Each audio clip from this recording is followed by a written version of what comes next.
world is a vampire. Oh. Secret destroyer. The world is a vampire. It will hold you up to the flames.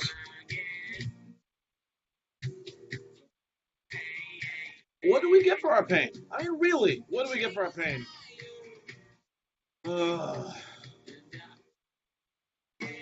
It just makes me want to smash stuff.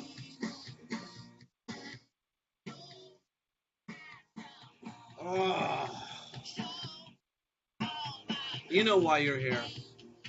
You didn't just come here for the clever music. You came here because it's that time again. You Matt rage a little bit. That's right.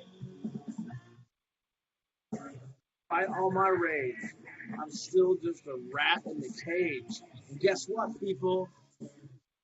We have a title slide. Booyah, look at that. You didn't see that coming, did you? Even better yet, let me top it off with, this is why you're really here.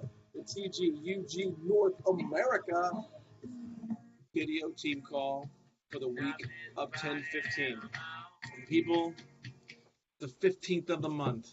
And you know what that means, don't you? You know what that means? Before we get there, the 15th of the month. That means it's Matt's time of the month. P-card. It's P-card time. I hate the P-card. The P-card is the bane of my existence here. I just need 5 minutes in control of this in university. 5 minutes. 5 minutes. The first 4 minutes would just be utter chaos, right? I mean, there would be like, oh yeah. Yeah, it'd be amazing. It would be amazing, but it would be utter chaos. But that last minute's gonna be sweet peace. Because the last thing I'm gonna kill, I'm gonna build like a quick little, like a Viking pyre altar thing, and I'm gonna bring out the entire P-card process and all the paperwork and all of the receipts and all of the staples and all of the digits that were handwritten in whiteout. I'm gonna just pile it on top of this pyre and I'm gonna light it on. Because I'm like a rat in a cage. And I am just dying to get out and burn down the P-card process. With that stated, though, can't burn it down yet because, well, I don't know. It's this big ivory tower and taking one block out at a time. And anyway, P-cards are due tomorrow. The account closes on it'll say account closed at the top of your P-card entry thing. Go ahead and start allocating your expenses. We've been doing a lot of travel, a lot of receipts. Look at this. Look at this. This is just crazy. This is like a week and a half. This is it. It's like a week and a half of travel. It's there, and I'm going, and I'm leaving tomorrow. I'm leaving at dark 30 in the morning. Just gonna rack up a bunch more. So if you're like me and you have been traveling, 1, go through your receipts. 2, go on the U.S. Bank website, which is a total time vampire. Like, it's just like in your neck, sucks all the time out of you. Go on there, allocate those, and then. For the love of, or actually for the hate of all trees, print that document off. It's like 46 pages. Print it off and bring that to campus, mail it or courier it or bring it here yourself, whatever, during preview week, because that's coming up. And bring that, and I'll sign it. I will work on my carpal tunnels, and I'll be. Yeah, just whatever. I'll be the guy in the corner with the grizzled hand. It's kind of like grizzle. It gets grizzled by time it comes to me, or I'll have like a dislocated shoulder because it's like heavy. Anyway, so that's it. It's P-card season, P-card month, time of the month. Math's least favorite time of the month, whatever you want to call it. I stress eat during P-card time because it's like 40,000 entries. It's just. Ugh. Anyway. All right, enough of that. Enough of that rant P-card. Oh, wait, side rant. So I've been shooting these videos, and there's a lot of things that really bug me, and there's things on here that I'm just like, I have a horrible voice. I don't like my voice, the recorded version of it. Like, I just sound like I don't know. I don't know how to explain it. I just don't like it. Anyway, so there's that. But the other thing is, I recognize I got this neck thing. Do you guys got a neck thing? Like, it's totally genetic. I looked at my family photos, and my grandmother has like this neck thing, and my mom really has this neck thing. My dad has it a little bit, but not as much because that it's Jeff's side of the family, but it's a prevailing gene. And my brother like got like doubly blessed. And he's not like a heavy set guy. He's just got a neck. It's just like, yeah. Anyway, I noticed that when I was reviewing the videos, I did this thing. I moved my head back, and it like really magnifies the chin, right? And then it startled me, and so then I started doing it. Okay, I'm gonna do it intentionally for you, and it's a little unnerving, right? Because I think I can put quarters. Do I have any money? Why don't I can put something in there? Anyway, watch this. Watch. Okay, look, don't be grossed out. Like empty your mouth of food. Don't drink anything right now. Okay, and you shouldn't be watching this while you're driving anyway, because that'd be weird and illegal. Okay, watch this. See that is horrible. I don't. It's just gross. Like, see what I'm talking about? Anyway, I don't like it. It like your neck. I think my neck, if I didn't have a trachea and like neck beard and like this, I could probably touch my chin to my spine. So, in just a random moment for you, I would love to see. I'm going to calling this thing the Chinek. I want to see your best Chinek photo. Post it on Slack this week. Let's see your Chinek. Let's see who can do the best Chinek. So here's mine. Yeah, that is. It's like my face just got flat, and It's horrible. It's horrible. Anyway, that's wow. That's a really long rant. I have to hurry through this because I got to get this done in 30 minutes. So, okay, next thing I want to do is we do have an agenda, and I want to share that with you really quickly. Okay, so here's today's agenda. We're going to race through a lot of stuff. We're going to do a data state update, and then we're going to go to the individual benchmarks and reviews process, which is commenced, and then the preview week, like talking about the gold standard things we need to do. We're actually going to do a really quick a live walkthrough, quote unquote live, because it's actually Sunday, and you're probably watching this on a Tuesday in your lazy boy, but we're going to actually do a live walkthrough of the new travel document and some things I've noticed with it. I've been through it a couple times now, and so it's a really good thing. But we'll walk through that. We're going to talk about some of the Salesforce issues coming up. We've got there's something that's not on here. I need to write on my little concerts. We're going to talk about concerts, not just a concert series. Now we have two, and the slide broadcast beta that we're doing on the UG side, which is very exciting. It's beta, and then talk about our student workers and how they're starting to call this week. So that's what we're going to get into. I'm going to race through these as best I can and try to get this all understood in 30 minutes. So first thing I want to do is go over the state of the data with you. And so I will start here. I'm going to share this screen with you. One second. I think it's screen 3. Yes, screen 3. So you guys should be seeing this or over here. Or no, actually, you should be seeing it down here. There should be all this stuff right here. For me, I'm going to look over here. It's going to look really weird, like I'm looking away from your monitor, but I'm not. I'm actually looking at my monitor. But again, I think I'm going to be in the upper left-hand corner, and all the stuff's down here. Okay, but you'll see the mouse, so that'll be even better. Okay, so what we're looking at here is year over year on the day of. So this would be actually refreshed as of today. So here's where we're at right now. Last year, and this is traditional UG, so Jaleesa and Suzanne, please don't bail out on this stuff because there is useful information in here for you too, but this is really just the trad side, not transfer. I'm working on trying to incorporate transfer data in here in a way that we can understand where you guys are at too. That's a little cleaner, but I haven't figured that out yet. And Amy's been traveling, and it's just been a busy time. But so stay with us. Go get some popcorn, or like something or like a beverage, and come back in like 20 seconds. Okay. So what you're seeing here is last year at this time we had 8,100 students that had inquired. Currently this year, again, Canada and the United States, we're at 10,000, just a little over 10,000 students, which is fantastic.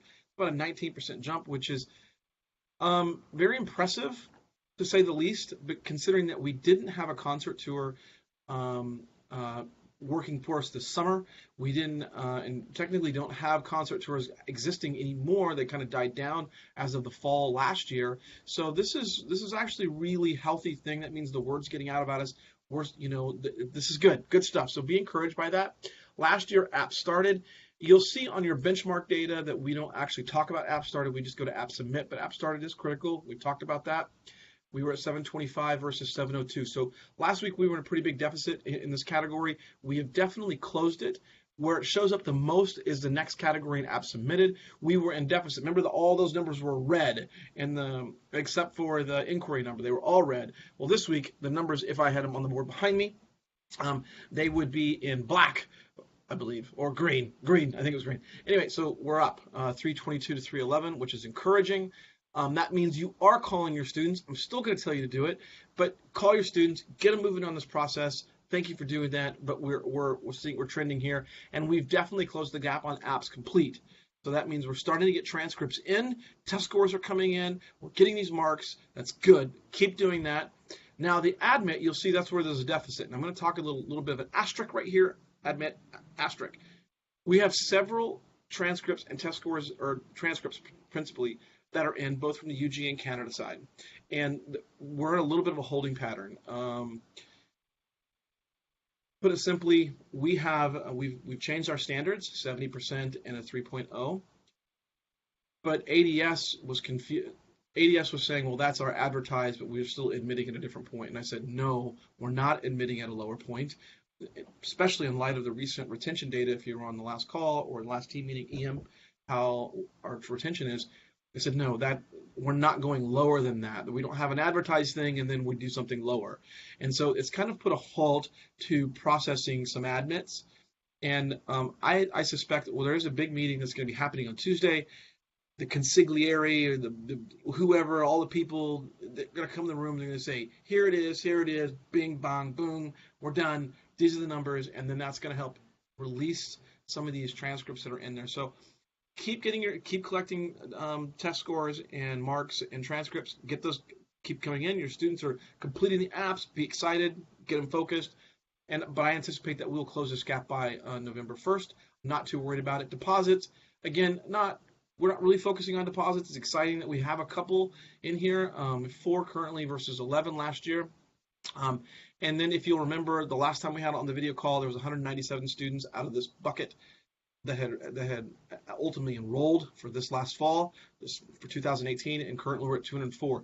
I haven't run the GPA on these, but my guess is these are pretty high-performing students. I've talked to you guys about this before. Higher-tier students, regardless of the quadrant, want this situation resolved. Doesn't mean they don't change their mind in May or April or March, or when they break up with their boyfriend or break up with their girlfriend, they want to go to a new school. Those things still happen. That's where nurturing comes in. That's one area that we're going to improve in. So that's the overall state of the data. I'll show you really quickly. If you're using your dashboards are right here. Team Canada, this is where you're at. I'll highlight a couple of these inquiries. This is your goal for the month. So when you see this, like, we only have 650, but he just said that we have like 10,000. We do. But what we need to gain to stay on pace is right around 650. So the good news is that we're in a healthy range on the Canada side. So thank you for doing that. That's exciting. And continue to dig in. We're starting to see those come in. Don't stop. Don't stop. You can go through each one of these dials on here and kind of highlight and pull those out. If you want to actually see the report, though, you can click on this link right here. I want to show you how this report works really quickly. So this is for the U.S. group, but it applies to the same thing to the Canadian group too, the same parameters, except for you'll see that, well, let me filter this out. This is actually, let me filter out Canada here for a second. And you will see that this is only including date of current status. So what is their current status? That it does not exceed November 1st, because again, we're doing monthly benchmarks. So November 1st is the next major benchmark. And then anything that was created on or after October 1st. So we've got this window that we're looking at, a 30-day window, what's been happening in the 30-day window. It's about productivity, how are we moving our students, how are we engaging them, so forth and so forth. So that's how the report is generated. So when you see that, it's I don't understand how we separate those out. How do we make that month to month, and where do those numbers come from? I can explain it to you in your individual benchmarks, how those numbers, and historically it's 3 years worth of data that tells us what we need every month across each one of these spectrums here. But so more on that later in an individual appointment, or you can text message beyond that. But that's how the report works, and you certainly can review that report yourself. And then you'll see here on the U.S. side, inquiries still high, but hasn't generated as much. We do have a lot of, we're pioneering in a lot of space in the U.S., and so that means we're still kind of very much an underdog in some of these spaces. The good news is we've got inquiries coming in, and for myself and Megan in particular, and even Paul in some of his added territory, this is our second loop through, and so they're starting to get used to us. They're starting to know our name. They're starting to families are taking a second look at us, so that's good. We're trending behind there. We've got a lot of events between now and the end of the month. I do suspect that we'll come close to closing that, but again, it's very difficult. What that means is, and whether that's a team benchmark or an individual benchmark, if you pace behind in one category, all that does, particularly like something like inquiry, it just puts more emphasis on why we need to work the subsequent parts of our funnel and work on conversion in those and turnaround conversion in those buckets. So at least we did that, or at least to help get students to the ultimate bottom line if we can't get the top bottom line, or top line, top benchmark, whatever. You know what I'm saying? Anyway, that's how this report works. A couple of things here on both sides of the Canada and US side. You will see preview weekend RSVPs. I want to talk about preview weekend here really quickly. With preview weekend, we have 15 students on the US side, and I believe we have 17 students. And these are students that are designated fall 19. So this isn't just any students, because we do have some 20s and even some 2021 students that have RSVP'd. It's not that I don't care if they come or not. It's just that we really need to focus on the 19s. They're the ones that we need to give our time to, because if you're giving time to your 20 and 21s, you're not going to hit your benchmark. You already know this is a very seasoned team. I won't have to beat that up anymore. Call your RSVPs. But before you call them, do yourself a favor, okay? Look to see if they have an app. Have they started an app? If they haven't, particularly if they're grade 11s, or if they're grade 12 BC folks, rather, we can now take their transcript. They have to bring it in, but only if they attend preview. Again, it's a little bit of a beta that we're doing to see how we can interpret those grades, but we can start making admit decisions right away on the grade 11 marks. So for the BC folks, it's a big deal. Have they started an app? If they haven't, if it's incomplete, if it's submitted or whatever, get their marks. Second thing is, please look up the student. I mean, we've got them in the system, but if they've submitted an app, see what the commentary is, see what they wrote. Take some time to actually know the student. I mean, you know their school, maybe you met them at a table or whatever, but you might be surprised what they put in those essays. And so please take some time. So when you call them, it's not just a sales call. It's a, hey, I've been expecting you. I'm learning a little bit about you. Give a little, just a little bit of insight, like, hey, I was looking over your essay statements, or hey, I noticed that you were involved in these clubs, or this was one of your hobbies. That's important. I just got done emailing a student who mentioned that she couldn't finish her app this week because she was going to the regional finals in tennis for the state of Kansas. And I just thought about her this afternoon, and I know that was on Friday, so I just sent her an email. I didn't even ask for anything. I didn't say anything along the lines of, hey, by the way, get your app done, or hey, let's talk this week. Nothing. I just said, hey, Fiona, wanted to know how your week was going, how the finals went for you. Are you headed to the state finals, regional finals? You headed to state finals. I hope you did well. Look forward to talking soon. Matt, that's it. Not everything has to be a take moment. Sometimes it's just acknowledgement. Again, that's a word that God has put in my heart for this cycle, and you guys will hear a bit more about that in January. It's something I'm preparing for. But acknowledgement is huge for these students. And I think that where we're agile, we're small, and we can be mobile, and we can be, now we're growing local in the markets by being telecommute models. I think another aspect of us is big box schools, UBC, UVic. It's not that they're not good schools, because I'm not going to throw them on the bus, except for that one school up in Kamloops, TRU. Anyway, except for them, okay, throw them under the bus every day. But They're all good schools. Okay, truthfully, side commentary aside. Anyway, they're all good schools, but they don't have the time to do what we do. Their volume is a lot bigger, right? So if especially the BC side and the Canadian side, if they know that we're the most expensive school, right? Well, then we should at least make sure they understand why. One of the reasons why, right? That we know who they are. We don't just big box their SAN, throw them in a big pile of stuff and get a transcript. Oh, you're admitted. We know them, and at the end of the day, we've been expecting you. And I think that's what that tells students that, hey, we know who you are. We've made a place for you. We're going to leave the light on for you. Welcome to Trinity. It's that kind of thing. So call your RSVPs this week. What is the gold standard? Let me see. Liesel, what's the gold standard for show rate? You're so quiet, Lisa. Okay, Jaleesa, what is the show rate for fall 19 for preview? Both you guys are so quiet. Okay, I'm not going to ask Megan because she's probably texting me in the middle of this. Texting me. Anyway, so the gold standard is this. If they are a fall 19, we want a 90% show rate. 90%. Write that down. Write it on your neck, on your neck, whatever. On inside your hand. Call all of your RSVPs. Invite your students. Get them out here. But a 90% show rate. We almost had perfection last spring. But I think it was like Chris Funk and maybe Josh, but maybe Chris. It was the Papushka flu, I think it was. Anyway, we were right there. Like we were a student or two students away from 100% show rate, which is crazy. 100% show rate. That's bananas. Like talk to any school that has an event like this. Ask them what their show rate is, and they're gonna boast. That I swear to you, they will boast. Ask them, hey, how many people show up? What's your show rate? Oh, it's probably like 75, 80%, because they understand that perfection is not real. See, but that's why they suck. Because at the end of the day, right? We can work on it. Excellence. We can keep pursuing excellence. And we almost had that unicorn in the prairie, like right there, just a unicorn prancing around, 100% unicorn. Ba, ba, ba, ba, ba. And then the Papushka flu happened, and Chris Funk, I think it was Chris, might have been Josh, their students screwed up a 100% rate.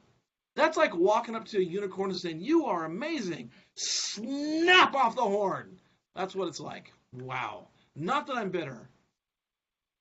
Yeah, I'm not over it. But anyway, so we can do it, but 90% is the gold standard, so please call your students. Next thing, I do want to make sure that I tell you this. We are having the 300, our student group on campus, which is they're not just sporting events, but it's all events, but they have a thing called the 300, and they're rowdy or they're creative, whatever. They're doing a very large tailgate event at the men's and women's debut game here next Friday, which is on the tail end of preview. So I think for our local students and even for our layover students who are making a weekend of it, please call your students and say, hey, look, we're having a tailgater. If you want to stay extra, this will be mentioned during preview, but it's a nice thing to mention on the call too. Love to have you come to the tailgate event. Starts at 5 p.m. Women's games at 6, men's games at 8. It is a long day. I totally get it. Mom and dad probably won't want to go, but it's sponsored by Red Bull. There's going to be food. There's all kinds of crazy, there's a DJ, all kinds of stuff, and it's going to be rowdy. So it's a good way to see our student life from the academic side and a whole other side to see the wild side. It's like a mullet, right? It's like academic in the front, party in the back. So, wow. Anyway, so that is the state of data. I've covered that, covered the preview thing. Oh, man, I got to hurry up. There's so much things to do. Oh, travel document. Let's do that really quickly.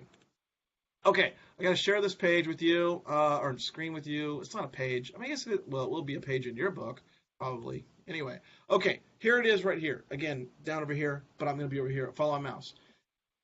I love this document. And like I mentioned in EM, it's taken a year, believe it or not, a year. So that means the P-card process is like 40 years from being done. But anyway, I will slay it anyway, with your help. So they finally got this document, and the reason we're doing it is limiting the university's liability exposure. If a student gets hurt or breaks the law or does something crazy, that they've acknowledged that there's a process and a way that they're going to be responsible on campus, because there's a place in here where you're actually responsible for them too. And so you need to talk to your students, because you remember, your students are a reflection of you.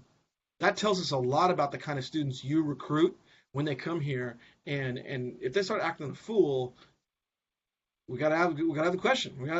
Why you got all these kind of crazies coming to the campus, right? So this waiver helps us identify that, helps limit some liability on our side. It makes sure that parents are involved of students who are under 18, and more importantly, if there's a medical situation, we can address that, and we at least have some basic information to help them to pass off to medical services and so forth. So anyway, we'll walk through it really quickly. The basic sections here: student information, cell phone. We're going to be collecting that data and adding it in. If it's not already in Salesforce, address, so forth. No real big surprises here in any of this stuff. Primary method of travel. This is, are they flying or driving? Why this is important, because at the end of this document, they're told to email that to visit@twu.ca, and that helps Tiffany plan her buses and so forth out for the evening, or for picking other students up if it's within the time parameters. So arrival and departure time are important. Like I said, here is the health insurance and medication. All of this stuff is really pretty self-explanatory. Emergency contact information, guess what that is? A lot of times that's mom and dad, because we're going to see the relationship. Guess where that information is going to go? Into Salesforce. Bam. 2 for 2. It's going to be awesome. Okay. Consent to travel. This is a big deal. And I'm going to pause here for a second. This tells us if the student, particularly for those minors, hey, I'm going to be traveling by myself. I'll be traveling with at least one authorized adult, and they need to state that person's name and their relationship. Again, data collection, and also it just helps us know that the student's not going to get lost. And if they're over the age of 18, but they're traveling alone or with someone, we want to know that. We've had a couple situations like that. I'm going to turn on the light. Come on, this is getting a little dark. Okay, I'm hurrying. Then you come down to consent to stay overnight. By selecting an option below, I understand that I may not leave the overnight campus stay program without notifying the appointed admissions representative, you, in advance. I have read and acknowledged TWU's guidelines for staying overnight, including the age restrictions for participating students. Failure to comply with any of these guidelines will result in my dismissal from the overnight campus stay program. So they have to click this. They have to select what is appropriate to them. And then down here is where it gets interesting. There's a whole bunch of legal jargon here. I'll let you read it. You can walk through it. But here's I'm gonna highlight one thing. The student has to sign the document, and in signing it, let's see. Hold on one second. I'm trying to get this thing to pop up. Okay, they're gonna get a window that pops up in front of this, and I don't know how to redo this window.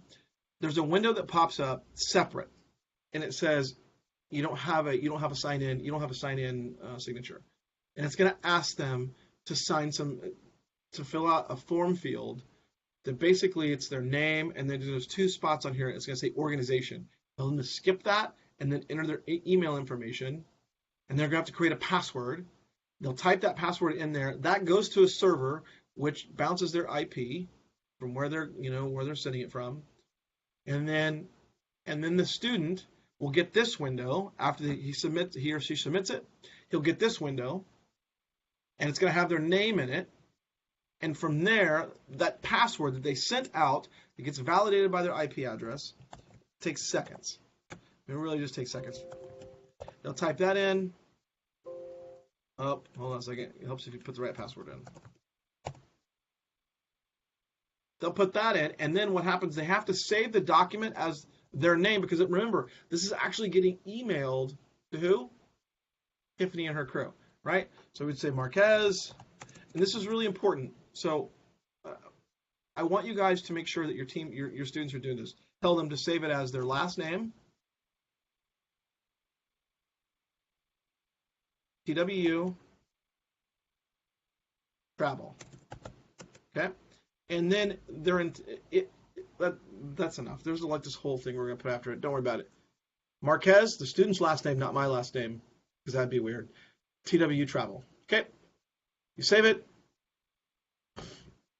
And you'll see it says digitally signed by, and it timestamps it, And then we have an IP address. We can pull it up and say, oh, yep, they did send it from their email address. It's good. They'll put the date that they signed it.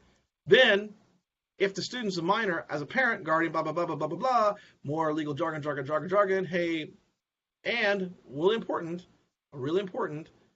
Trinity Western University reserves the right to charge me for any travel or lodging expenses incurred to expedite my students from home. So if your student is acting a fool, mom and dad are getting a bill because we're just not going to put up with it. It's just crazy. We spend money, whether it's shuttle buses or planes or whatever, hotels, we spend money on them. If they act like an idiot and they get in trouble on campus, we're giving the bill back to the parents, and the parents have to acknowledge this. So it's a big deal. This is a big win for us, but it's also sending a message. Hey, don't let your student act like a fool on campus, okay? So that's the travel waiver document. I've got to hurry. All right, next thing, Salesforce issues with texting. It's broken. I just want to smash it. Okay, so Amy's working on it, but she's been traveling. I would like for you guys to not all of you, but several, or just whoever, you can all do it. I think it'd be fun. Try mass texting to a small group of students. If it doesn't work, email Amy and courtesy copy me. Say, yo, my text message is broken. Please help me. Okay, we need to drive this issue home. It needs to get fixed. It needs to get updated. Whatever it needs to get done, max texting, because we are short-staffed, needs to get fixed. So the only way it gets fixed is if the peasants and all of us just raise our hands and just pitchforks all the way to the castle. That's what we do. Okay? Because it's a Frankenstein. It's broken. It's a monster. It doesn't work. We need to take it down. Take it down or get it fixed. Make it a friendly Frankenstein. Frankenstein because it's Halloween. I don't know. Anyway, so there's that. Sly Broadcast Beta UG. So you guys have heard about, if you haven't heard what Sly Broadcast is, it's a voicemail program that it sends a voicemail to a student's phone or a prospect's phone without ever ringing their phone. But then the next time they look at the phone, it says, oh, you've missed a call. And it says the number, and it says voicemail. And you click on the voicemail, it's like, hey, this is Megan. I just missed you. Sorry I just missed you, but I was just reaching out because you had inquired about our university. I'd love to talk to you a little bit more. Give me a call back at this number, and it actually goes back to your cell phone. And so it's an automated program. We got a script for it. It has some limits, the amount of students we can do per batch, per 48 hours, per number. Like 400 every 48 hours, no more than 400. So we want to use this for really passive, older leads in our database that haven't moved. They're just inquiries, and no one's really done anything with them. It's been a while because summer and now the fall and everything. So we're not the students who are working with you, but the students that, hey, I don't know, maybe they do want to work with us. This is a way to kind of passively work with them, but to master it. It's like mass texting, but voicemail. That's what it really is. We're testing that in 2 markets, one in Canada, one in the UG side, one in Canada with Jonathan, and in California with Megan. So we're going to test it. We're going to see what the response is. It's been very good on grad side. We're going to test it, see how it works. And then if that works over a couple of weeks, then we're going to roll it out to the bigger UG group, and we'll continue to implement this as a part of our strategy, another strategy tool for us to connect with our students. So more to come on that. It's coming up. Next thing I want to mention, it's not on the agenda, is concerts. We have 2 concerts, one of which you've heard. It starts in Southern California, works its way all the way up to Seattle, I believe. Yes, Seattle. And breaking news, we have one starting in Ontario, and it's going to work its way all the way to BC. And those start really soon, like at the end of the month. So we're going to be very busy with those. More information coming to the Canadian folks on those tours. I will have it hopefully tomorrow in my inbox, and I'll be able to give you some details on what we need to do and be prepared for. So that's good news for us. It's a great way to brand the university. So be excited for it. And we thought concerts were over with, but they needed a sponsor, and so we can do it. One is Hillsong, I think it's Hillsong Tour in Southern California, and Leland, the worship band Leland, for the Canadian group. So again, these are good things. Student workers are calling. This is the last thing. Student workers are starting this week, and we only have each one. We have 4, 3 from the U.S., 1 from Kentucky or Tennessee, Linda Arce, who was here last year. 2 more. I can't think of their names right now. Alyssa and Hannah, I think. I don't know. I just probably butchered their names. Anyway, one is from L.A., Carrie, you worked with her, and one is from Washington. And both of those are transfer students. One has been here 2 years, the other one has been here a year.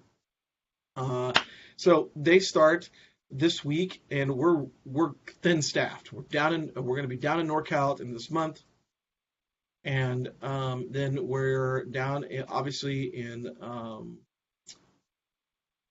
the Square State, Colorado, and then going to be down in November in Ontario. Anyway, so we're making changes. We're trying to find some staff, but they got to be the right fit. Until then, we're going to be short-staffed. And so I have them starting on high potential areas and like pioneering areas. So they are starting in the U.S. and helping hold down Colorado, because that was a really well-performing area for us. And to lose ground in there would be a big deficit. But it's pretty small volume right now because they're just 3 of them are just learning how to do this effectively. It's going to take a couple of weeks.